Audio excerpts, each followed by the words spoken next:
Hi hello welcome to bubbles channels viewers. So நம்ம பார்த்தோம்னாக்கா தமிழ்நாட்டில் நமக்கு நிறைய டிஷ்ஷஸ் சாப்பிட்றதுக்கு நிறைய இருந்தாலும் ஸோ எல்லாருக்கும் ரொம்ப பிடிச்ச ஒரு டிஷ் இருக்குது. அது என்ன அப்படின்னு பார்த்தோம்னாக்கா அதுதான் பரோட்டா. ஸோ அந்த பரோட்டா எங்கேருந்து வந்தது, எப்படி வந்தது, அதோட ஹிஸ்ட்ரி ஆஃப் பரோட்டா அதெல்லாம் நமக்கு தேவையில்லை அப்படின்னா கூட அது வந்து பார்த்தோம்னாக்கா நம்மளுடைய பாரம்பரிய உணவா அப்படின்னு கேட்டால் இல்லை. இருந்தாலும் எல்லாருக்கும் ரொம்ப பிடிச்சது அப்படின்னாக்கா ஒரு டிஷ் எது அப்படின்னா ஒரு பரோட்டா சொல்லலாம். ஒரு சிலர் சொல்லுவாங்க எனக்கும் பரோட்டாங்க ரொம்ப தூரம், அது எனக்கு செட்டே ஆகாது அப்படின்னு சொல்லுவாங்க. ஆனால் அந்த மாதிரி இருக்கிறவங்க கூட இந்த பரோட்டாவை சாப்பிட்டா சும்மா சூப்பராக இருக்குமா அப்படின்னு சொல்லக்கூடிய ஒரு பரோட்டா இருக்குது தமிழ்நாட்டில். விருதுநகர்லேருந்து நீங்கள் தென்னிந்தியாவுக்குள்ளே எங்கே சுற்றினாலும் சரி இந்த பரோட்டாவுக்கு ஈடு இணை இல்லை அப்படின்னே சொல்லலாம். அது எந்த கடை அப்படின்னாக்கா நம்ம தென்காசியில் இருக்கிற பார்டர் பரோட்டா, ரஹ்மத் பார்டர் பரோட்டா. அதுதான் நம்ம இந்த எபிசோடில் பார்க்க போகிறோம். பரோட்டா எப்படி இருக்குது, அவங்க செய்கிற அந்த நாட்டுக்கோழி எப்படி இருக்குன்னு பார்த்துட்டு வரலாம் வாங்க.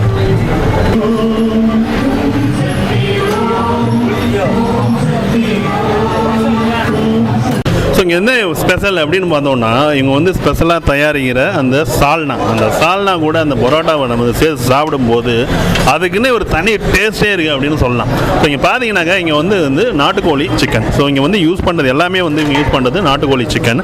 அடுத்து பார்த்தீங்கன்னா அந்த நாட்டுக்கோழி சிக்கனில் வந்து சால்னாவோட கலந்து அந்த குழம்போட கலந்து அந்த நாட்டுக்கோழி சிக்கன். அடுத்து வந்து பார்த்தோம்னாக்கா அது ஃப்ரை. ஸோ இது எல்லாமே இங்கே வந்து கிடைக்குது. அந்த நாட்டுக்கோழி இருக்குது பார்த்தீங்களா, அந்த நாட்டுக்கோழியை வந்து அந்த சால்னாவில் இருக்கிறத அப்படியே எடுத்து அந்த விரவு அடுப்பில் இருக்கிற அந்த தோசைகளில் போட்டு அப்படியே கொஞ்சம் அதில் எண்ணெயை ஊற்றி அப்படியே மிக்ஸ் பண்ணி பார்த்தோன்னு வச்சிங்களேன், அது பார்க்கும்போதே பார்த்தா அதோட அது இம்மிடியேட்டாக சாப்பிடணும் அப்படின்ற ஒரு ஃபீல் தான் வரும். ஸோ அது கூட வந்து நம்ம அந்த பரோட்டாவையும் சேர்த்து சாப்பிட்றப்போ இருக்குது பார்த்தீங்களா ஒரு டேஸ்ட்டு, அது என்னவே சொல்ல முடியாது. அது ஒரு வேறு லெவல் அப்படின்னே நம்ம சொல்லலாம். இப்போ பார்த்தோம்னாக்கா இங்கே வந்து குற்றாலத்தில் அதிகமாக குளிக்க வருவாங்க. குற்றாலத்தில் குளித்தா நம்மளோட உடல் களைப்பு தீருன்னு சொல்லுவாங்க. ஸோ அது மட்டும் இல்லாமல் நல்லாவே பசி எடுக்கும் அப்படின்னு சொல்லுவாங்க. அப்போது நம்ம நேராக வர வேண்டிய இடம் எது அப்படின்னு பார்த்தீங்கன்னா நம்ம பார்டர் கடை ரஹ்மத் பரோட்டா தான். நம்ம பரோட்டானா எப்படின்னு இருக்கும் அப்படின்னா, நான் வேலை செஞ்சுக்கிட்டே இருக்கேன், நீ கேட்டுக்கிட்டே இருப்பா, நான் சொல்லிக்கிட்டே இருக்கேன் அப்படின்னு சொல்கிறாரு நம்ம அண்ணன். ஸோ பரோட்டா எப்படி இருக்கும் அப்படிங்கிறத நம்ம கேட்டு பார்ப்போம். ஒரு நல்ல பரோட்டா அப்படின்னா என்ன நினைக்கிறீங்க, எப்படி இருக்கணும்னு நினைக்கிறீங்க? மக்கள் விரும்பி ரெண்டாவது வரணும், அந்தளவுக்கு இருக்கணும். ஸோ ஒரு பரோட்டா வந்து எப்படி வந்து நல்லா இருக்கணும்னா என்னென்ன சேர்க்கணும்? இல்லை எதுவுமே சேராது, பரோட்டா தான் நம்ம பக்குவங்கள் தான் எல்லாமே. பொதுவாக சொல்லுவாங்க எவ்வளோ நம்ம விசிறோமோ அந்த அளவுக்கு போட்டால் சாப்பிட்டா. ஆமாம், எந்த அளவுக்கு விசிறி எந்த அளவுக்கு பக்குவமாக எடுக்கிறோமோ அதில் தான் இருக்குது டேஸ்ட். பார்த்தா ரொம்ப பிஸியாக இருந்துட்டு இருக்காங்க. ஸோ இப்போ பார்த்தீங்கன்னாக்கா ஒரு பரோட்டா அப்படின்னாலே அவங்களுக்கு வந்து எவ்வளோ எந்த அளவுக்கு நம்ம வந்து அந்த பரோட்டாவை விசிறோமோ அந்த அளவுக்கு அந்த பரோட்டாவை எடுக்கும்போது சாஃப்டாக இருக்கும் அப்படின்னு பொதுவாக சொல்லுவாங்க. அந்த கடையில் நீங்கள் பார்க்கும்போதே தெரியும் அதோட பரோட்டாவோட தன்மை எப்படி இருக்கும், எப்படி அப்படி ரொம்ப சாஃப்டாக இருக்குது அப்படிங்கிறதும். ஸோ இங்கே பார்த்தோன்னா அது மட்டும் இல்லாமல் அவங்க வந்து அந்த பக்குவத்தில் எடுக்கிறதும் அது ரொம்ப முக்கியம். ஒரு பரோட்டாவை எடுத்து அப்படி அந்த இதில் போட்டுட்டு ஒரு 2 தட்டு இப்படி ஒரு 2 தட்டு மேலே ஒரு 2 தட்டு தட்டும்போது அப்படி ஒரு பஞ்சு மாதிரி ஒரு பறக்கும் பார்த்தீங்களா, அதுதான் சூப்பர் பரோட்டா அப்படின்னு அண்ணன் சொல்கிறாரு. இப்போ வாங்க இன்னும் என்னென்ன இந்த கடையில் இருக்குது அப்படிங்கிறத நம்ம பார்க்கலாம். பார்டர் ரஹ்மத் பரோட்டாவோட உரிமையாளர் அவங்கள்ட்ட வந்து இந்த கடையை பற்றின டீட்டெயில்ஸ் என்ன அப்படிங்கிறத நம்ம கேட்டு பார்ப்போம். வணக்கம் ஐயா, உங்கள் பேர்? என் பேர் கனி. ஸோ இப்போ பார்த்தீங்கன்னாக்கா உங்கள் பரோட்டா அப்படிங்கிறது இந்த மலேசியா, சிங்கப்பூர் இந்த மாதிரி அகில உலகம் எங்கும் ரொம்ப பிரபலமாக இருந்துகிட்டு இருக்கு இந்த பார்டர் கடை ரஹ்மத் பரோட்டா. ஸோ இந்த ரஹ்மத் பரோட்டா எப்படி உருவானது, யார் இதை உருவாக்கியது? அப்பா காலத்தில் உருவாக்குனது. அப்பா காலத்தில் உருவாக்குனது. சரி, 72 1972 அப்பா காலத்தில் உருவாக்குனது. அப்பா பேர்? அப்பா பேர் முகமது ஹசன். ஸோ முகமது ஹசன் அப்படின்றது வந்து 1972 இந்த கடையை வந்து நிறுவிருக்காங்க. ஸோ அதுக்கப்புறம் நீங்கள் இப்போ இந்த கடையை வழி நடத்திட்டு வரீங்க. ஸோ இந்த கடையில் வந்து பரோட்டா எவ்வளோ சிறப்பாக இருக்கிறதுக்கு, அந்த கோழி சால்னா சிறப்பாக இருக்கிறதுக்கு என்ன காரணம்னு நீங்கள் நினைக்கிறீங்க?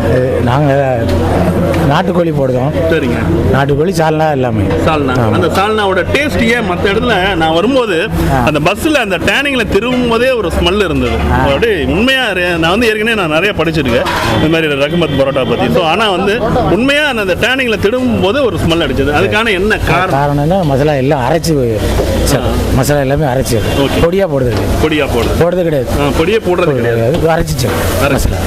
சார் நீங்கள் பரோட்டா இல்லாமல் வேறு என்ன இருக்குங்க?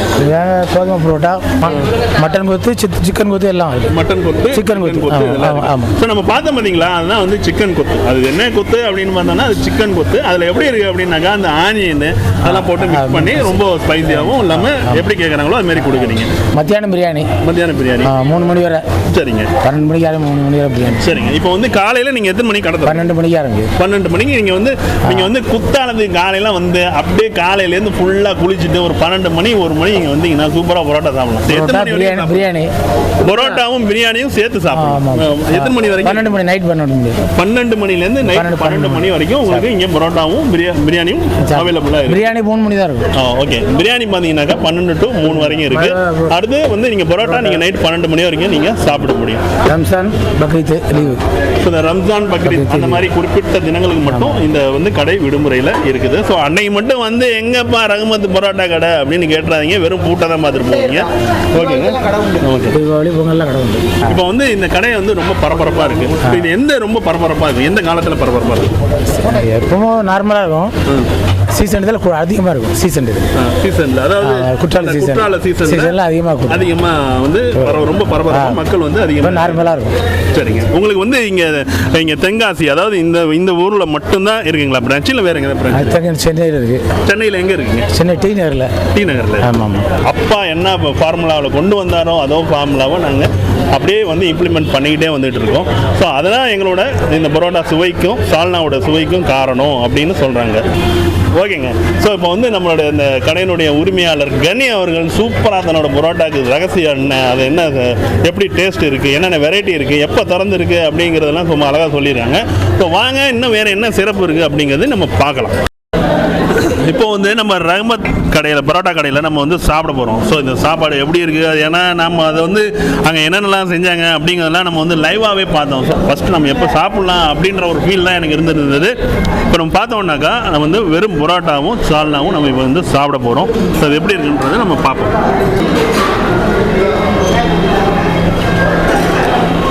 இந்த பரோட்டா எப்படி இருக்கு தெரியுங்களா? சாப்பிடும் போதே சும்மா சொடக்கு மேலே சொடக்கு போடுது. சும்மா மனசு அப்படியே அவ்வளோ சூப்பராக இருக்குது. ஏன்னாக்கா இதில் வந்து பார்த்தா ரொம்ப கிரிப்ஸியாகவும் சாஃப்டாகவும் இருக்கிற ஒரு பரோட்டா. இது பார்த்தோன்னாக்கா இது வந்து பார்த்தீங்கன்னா 65 மசாலா கிரேவி.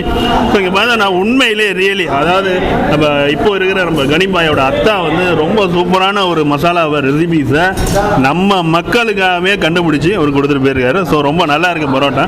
பரோட்டாவில் பார்த்தோம்னாக்கா அந்த காரம் அப்படின்லாம் ஒன்றும் சொல்ல முடியாது. ஸோ அந்த அளவுக்கு ரொம்ப மீடியமாக இருக்கிறது தான் இந்த காரம் அதெல்லாம் நல்லா இருக்குது. இப்போ பார்த்தோன்னா நம்ம வந்து வெறும் பரோட்டா தான் சாப்பிட்டோம். இந்த வெறும் பரோட்டாவுக்கு சொடக்கு மேலே சொடக்கு போட சொன்னோம். ஸோ பார்த்தீங்கன்னா இவ்வளோ வெரைட்டிஸ் இருக்குது. இப்போ பார்த்தோம்னாக்கா இங்கே ஆம்லேட்டு.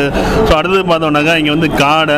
அதாவது அப்போ வந்து 1956 வந்து இது கேரளாவோட சேர்ந்து இருக்கிறப்போ அத்தா வந்து இந்த கடையை தொடங்கும் போது இதை வந்து கன் சிக்கன் அப்படின்னு சொல்லுவாங்க. இப்போ தான் வந்து லெக் பீஸ்ன்னு சொல்கிறாங்க. அதான் நீங்கள் சொல்லுங்கள், இந்த சிக்கனில் வந்து இது என்ன, இது எந்த மாதிரி? இது பெப்பர் போட்டு ஃப்ரை பண்ணது. ஓகே. இது மசாலாவில் போட்டு ஃப்ரை பண்ணது. ஓகேங்க. இது வந்து 65 மசாலா நாங்கள் தயாரித்து ஓகே பொரிச்சு எடுத்தது. ஓகேங்க. அடுத்து இதுவுமே காடை எல்லாமே. ஆமாம், காடை எல்லாமே 65 மசாலா நாங்கள் தயாரித்து அது மசாலா போட்டு தான் எடுத்தது. ஓகே.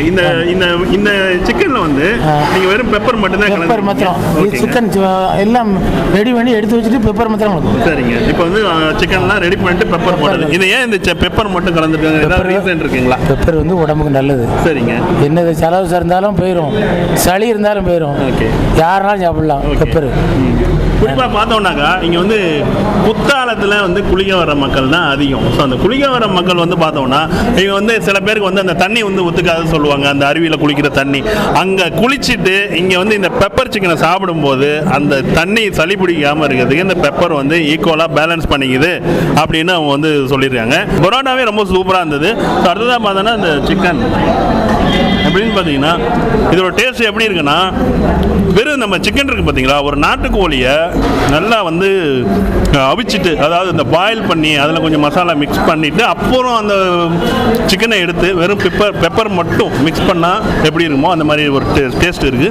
இதில் வந்து அதிகமாக வந்து இந்த பெப்பரோட டேஸ்ட் வந்து இதாக இருக்குது. இந்த பரோட்டாவுக்கும் இந்த பெப்பருக்கும் ரொம்ப சூப்பராக இருக்குதுன்னு நினைக்கிறேன்.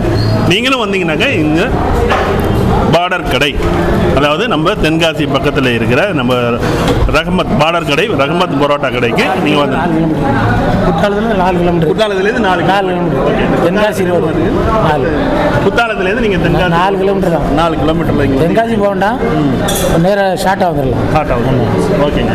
நீங்களும் வந்தீங்கன்னா குத்தாலத்தில் அப்படியே குளிச்சுட்டு நம்ம ரஹ்மத் கடையில் பரோட்டா சாப்பிட்டு தான் போகணும்.